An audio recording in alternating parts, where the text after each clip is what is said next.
Bud, Canelo, done deal. Looks like the fight is signed. What's your thoughts on this fight, man?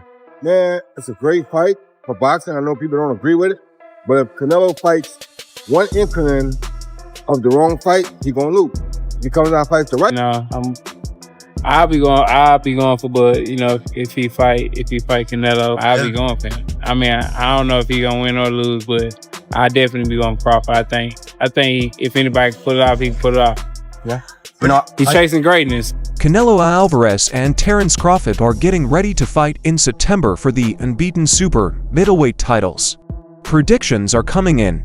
No one is sure who will win now that Crawford has moved up 3 weight classes. Canelo's a stronger guy, the bigger guy, but in the fight with a guy that moves around, and if Crawford uses his skills and his legs and his technique and just his ability. Teddy Atlas recently said something about the race. He didn't just pick Crawford to win when he talked to Slingo. He looked at Canelo's career with a level of detail that not many people would dare to use. Atlas said that, despite all of his wins, Canelo might not be the invincible force that many of his fans think he is. He used something that the great Marvin Hagler said. It is tough to get up and do road work at 5 a.m. when you have been sleeping in silk sheets. This alone says a lot. Atlas said that Canelo's huge wealth and power might have made him less tough. It's a little overrated. Terence Crawford versus Canelo Alvarez at 168 pounds. Canelo's really good. Really good. But I think Crawford is special. I know he hasn't fought the resume everyone wants, but you have that or you don't have that ingredient. I think he has it. Canelo's really good. He's tremendous. But could he be a tiny bit overrated? The greatness is within Crawford. It's in his desire. It's in his mind. It's in his makeup, where he came. Furthermore, Atlas revisited some of Canelo's most famous battles and the outcomes. According to him, Canelo did not deserve to win his first or second fight against Gennady Golovkin. He went even further back, referencing the contentious Aries-Landy Lara fight, which many feel Lara won. Of course, the Mayweather fight was Canelo's first official loss, but Atlas used it as another example of Canelo being outboxed at the greatest level. He was not belittling Canelo's talents. He was sure to stress that the Mexican champion is a hell of a boxer with an incredible legacy. But in the same breath, he returned to the disturbing question, was Canelo overrated? People that say that Crawford can beat Canelo, no problem. I mean, I respect that, but I just think they're stupid. I mean, excuse my language. The size difference of a bigger man changes everything with one punch. And I can see the same thing. I mean, you saw Canelo Alvarez fighting Amir Khan. Now, look at this. Terence Crawford. Atlas isn't the only one making noise. Shannon Briggs, the fiery former heavyweight champion famous for his "Let's Go Champ" war cry, is also betting on Crawford. Briggs is advocating for a halt, which would rock the boxing world if it happened. For Briggs, this is not a cautious judgment. He backs it up with the assurance that is usually reserved for predetermined outcomes. Despite his lack of betting experience, he mentioned that he might put money down. Briggs is rarely this certain in a pick, but in Crawford he sees a killer, a knockout artist, a man rising to greatness rather than falling short of it. Speaking of Canelo, did you catch his past performance and what did you think? I always think that Canelo have a good performance, but the last one are not good, don't look good. His opponent and him don't make entertaining fights, so I don't know, man. I don't like it, the fight. Last thing, since you fought Canelo, how much better has he gotten? And Abel Sanchez, the seasoned trainer behind Gennady Golovkin's development, had a different view. Sanchez, who has personal knowledge of how Canelo handles great pressure, spoke with Co-Artist Sports about the importance of weight classes. His answer was blunt: Crawford is going into terrain where power, size, and durability hold different meanings. Sanchez reminded everyone that Canelo has fought powerful punchers in higher categories and has never looked rattled. Aside from a brief scare against Jose Cotto early in his career, Sanchez thinks that, despite Crawford's talent, the step up to super middleweight may be too much to handle. Bud. Who you like in this fight? Canelo. Why? Because Bud had to move up 3 classes? Yes. And in the history of boxing, I've never seen anybody move up 2 classes and be successful. Well, Roy did. I mean, but not in one jump, not in one leap. Right, you're right. It was a here, right. Light, heavyweight, fight a few fights, right. Okay, heavyweight. We talking about he just fought 147. Then there's Teofimo Lopez, the boisterous and gifted WBO junior welterweight king who never lacks confidence. For Lopez, choosing Crawford is about more than simply belief. It's also about legacy placement. If Crawford beats Canelo, Lopez wants a cut of the action. He's already seeing himself fighting Crawford and winning, framing the potential victory as a 2-4-1. Beat Crawford and the man who beat Canelo. Lopez also took a shot at Canelo's camp, claiming they have no desire in fighting him. It's a touch of advertising self-interest, yes, but it adds another side to the story. Crawford, rather than Canelo, is viewed as a possible route to stardom by younger boxers. Crawford, Canelo, who you got? Crawford, Canelo? I still say Canelo. I got Canelo too. I still say Canelo. Ring IQ, I believe that Crawford has a bit more. Yep. However, it's just the size difference.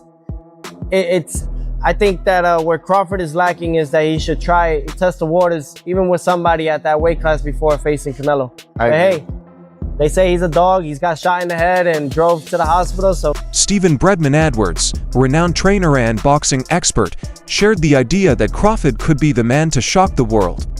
He addressed a key but frequently missed point. Anyone can get hurt. He referred to greys such as Evander Holyfield and Roberto Duran, both of whom had renowned chins yet were nonetheless caught and injured in battle. Canelo's chin is definitely one of his most valuable attributes, but Edwards reminded fans that no chin is invincible. Anyone may get clipped on any given night under the right settings, and if Crawford is anything, he's an expert at finding those conditions. Crawford uses exact timing and instincts to devastating effect. I'm going with Terrence Crawford.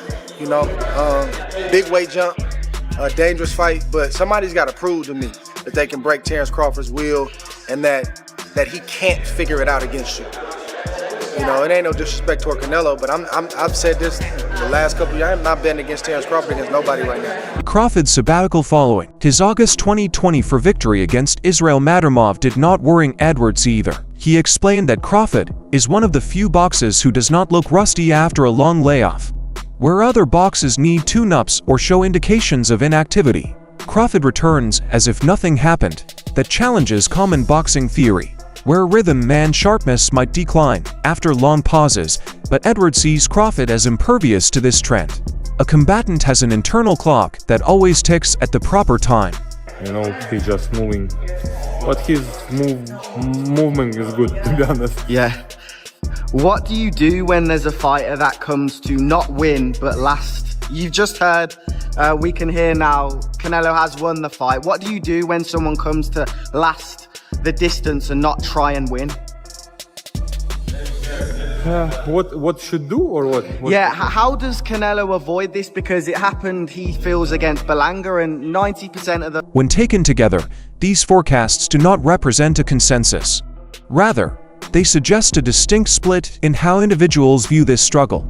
On the one hand, there is the idea that Canelo's physicality, expertise at heavier weights, and durability will be too much for Crawford to handle. On the other hand, there is a sense that Crawford's adaptability, intelligence, and drive will be crucial. Each viewpoint emphasizes an important part of the matchup. Sanchez stresses the natural weight advantages. Briggs and Atlas stress hunger and momentum. Lopez sees possibilities. Edwards focuses on the idea that even the toughest fighters can be defeated with the proper punch at the right time. Manny, what do you think about Canelo versus Crawford? Crawford's moving up like 20 pounds. What do you think? Good. Good for Canelo. Good for Canelo?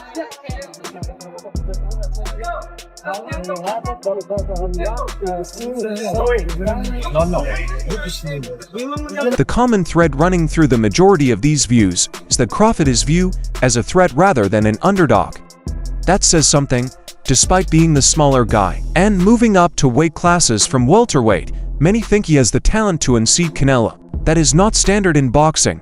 When a warrior hits that level, the conversation typically revolves around survival or moral triumphs.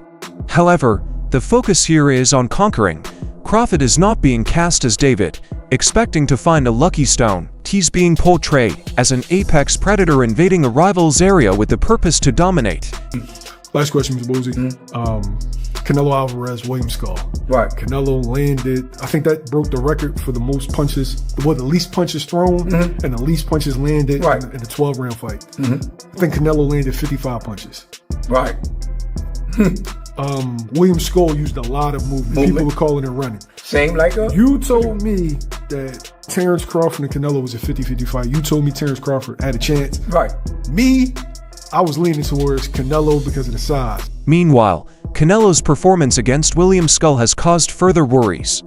The unanimous decision win was never in doubt, but the fire looked missing. There was no sense of urgency. There was no bite, no sense that he was out to prove something. That demeanor is frequently seen as the calm of a champion who has seen it all, but Atlas and others think it could be something else. Canelo has been a professional for nearly 2 decades, thus he is comfortable, complacent, and possibly falling. He's been rich for a long time, he has been the face of boxing, the pay-per-view draw, and, away from the king, the money split. At some time, comfort can weaken the deadly urge. Crawford, on the other hand, appears to be a man still striving to prove that he is the finest pound-for-pound fighter, regardless of stature. With Crawford going up, I believe he can put a beating on anybody 154, 160. But not 68. Nah, Benavidez is... Canelo. Yeah. Oh, Canelo. I think he's a smart fighter. He doesn't rely on his power. Crawford ain't a fighter who just relies on his power. And then Canelo, you know, when he's fought Belenga, then fought Ryder, Munguia. It's even. I think it'd be a 50-50 fight if Crawford fought Canelo.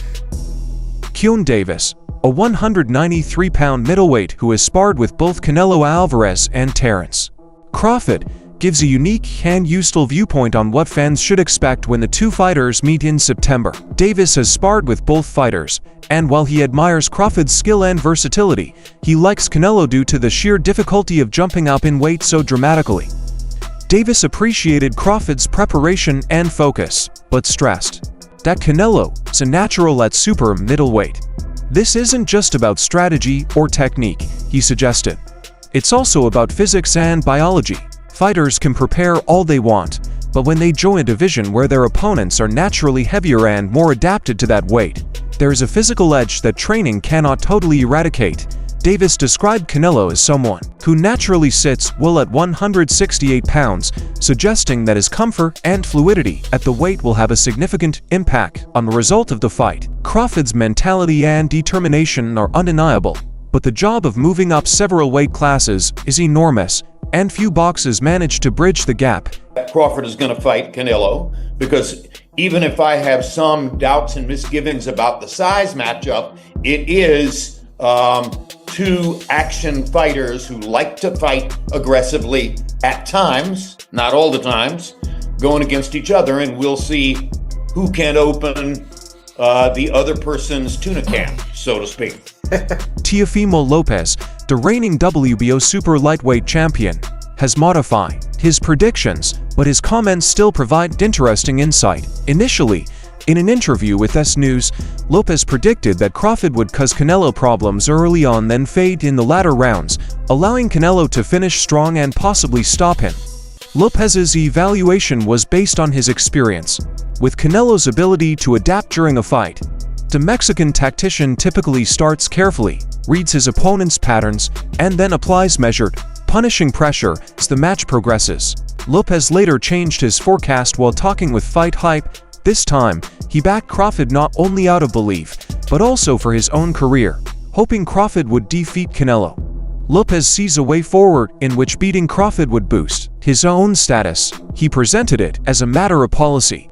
If Crawford beats Canelo and Lopez defeats Crawford, the legacy effects are enormous. It is not the first time boxers have allowed their personal aspirations to influence their predictions, and Lopez's flip-flop, while surprising, shows the type of calculation fighters undertake when considering how storylines may evolve. Bob Bayram, the famed top-ranked promoter, discussed the magnitude of a totally other fight, but his words indirectly contextualize Crawford's level of competition. Aram lauded Ino vs Nakatani as possibly the biggest fight in Japan's history. But he also added that many in the boxing community think it is just as exciting as Canelo vs Crawford. This comparison shows Terence Crawford's earned esteem. Despite fighting in a larger weight class against one of the sport's top names, there is no agreement that it is a mismatch. Instead, it is viewed as an elite event on par with other pound-for-pound competitions around the world. Aram, who has promoted both Inoue and Crawford at various stages of their careers, knows the importance of what is at stake. Even if his remarks were not directly about Canelo versus Crawford, the similarity highlights the rarity of a battle that transcends divisions, countries, and expectations. Fighter. The only thing I see that I favor Canelo is that, you know, is his weight. Yeah. And that he's more bigger. You know what I'm saying? That's the only thing. But as far as skill set wise, IQ, I feel like Crawford can match anybody and probably do way better. You know what I'm saying? But you know, Crawford is a legend, bro. Yeah. You know, and like I said, you can't. Eddie Hearn, one of boxing's most famous promoters, has shared a dismal outlook on Canelo's future. Hearn told The Ring that he feels Canelo's stellar career may end with the Crawford fight. Hearn confessed he had no inside information to back up this claim, but seeing Canelo's latest performance against William Skull made him wonder how much more the 33-year-old has to give. The Mexican winner seemed to lack urgency, and, while Skull was passive and tough to look well against, Canelo's effort and energy were significantly lower. Hearn suggested that motivation, hunger, and even love for the hardship of training camps may be fading. He presented the Crawford fight as a choice motivated by financial gain rather than a desire for greatness. According to Hearn, Canelo sees little value defeating a naturally smaller man. While the payout is large, there is a sense that winning will add little to his legacy. That kind of thinking could affect how the fight unfolds. If one boxer sees it as a challenge while the other sees it as destiny, Crawford may have the emotional edge. Let me tell you what I think should be removed. The idea that Terence Bud Crawford should move up 3 weight classes, 21 pounds to fight Canelo Alvarez. He is far too small. Jermall Charlo has already proven that. You remember that scene from Rocky. David Benavidez, who has long been regarded a prospective Canelo opponent, analyzed the fight with apparent admiration for Crawford's abilities, but did not expect a clear winner. Benavidez admitted Crawford's ring IQ is on another level, and that his performance against superior opponents has proven that he is not only competent, but also relentless. Nonetheless, the former super middleweight champion highlighted the immensity of the physical task. Crawford, he claimed, looks slightly uncomfortable despite weighing 154 pounds. Now that he's climbed much higher, he'll face someone much bigger and more powerful. The others say like, no, that's 2 more weight classes. Like once he gets touched by Canelo, it's going to be different. I am concerned about him absorbing a Canelo punch, especially through the course of 12 rounds. We do know this about Canelo. He's going to slow down, you know, so I think if anything, Canelo would try to start fast and bang on him and break him down before he gets later. Canelo's toughness and ability to endure punches from big hitters are well known, and Benavidez noted that even if Crawford outthinks him, he must still withstand Canelo's physicality. Benavidez said that Crawford has earned the right to be taken seriously in any game after defeating his lead opponents with surgical precision. Nonetheless, the fight remains a question mark due to how much weight gain changes the balance of strengths and weaknesses.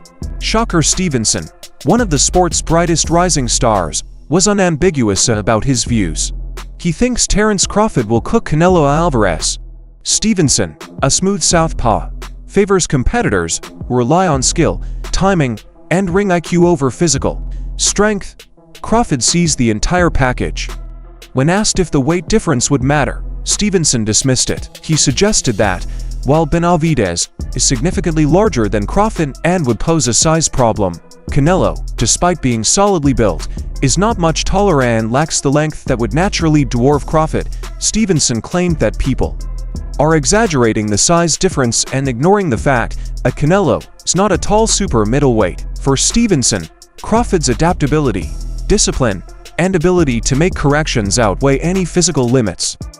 His belief was unwavering, a full-throated support for the underdog, Alvarez thinks you're not a 54-pounder. In other words, you say, nah, he's too small. That's his take. There's a reason why Israel was so respectful in the fight. Anytime I let my hands go, he either grab me or move. For the bigger guy, you should have been walking me down. You should have been bullying me. Canelo can say, what do you say? He just doesn't feel like you're a 54-pounder. He believes that you're a real weight class. And a real weight class. In addition to his comments, Stevenson related an unusual interaction he had with Jiren Ennis' father, Booz Ennis. According to Stevenson, Boozazi thinks Crawford can defeat Canelo. While this may seem harsh given Canelo's well-known chin and endurance, Stevenson thinks it's not impossible if Canelo fights without respect for Crawford's power, thinking, as some do, that Crawford's power cannot be carried up the weight classes. He may be startled. Stevenson warned the audience that anyone can be injured on the right night. Fighters with extremely powerful chins, such as Holyfield and Duran, have been dropped and even defeated, but has no Triple G in his record. There is no Trout on Bud's CV. Bud's resume does not include the name Daniel Jacobs. Canelo is the one who has faced elite-level competition. Canelo fought Laura. There is no Laura on Bud's resume. There is no Laura on Bud's resume, but has never met a multi-division champion. Crawford's knockout of Errol Spence showed how dangerous he can be when he has a read on his opponent. If Canelo underestimates the threat or becomes irresponsible, he may face a fast and decisive reaction. So, how do you see this ending? Please share your views below and subscribe for future updates.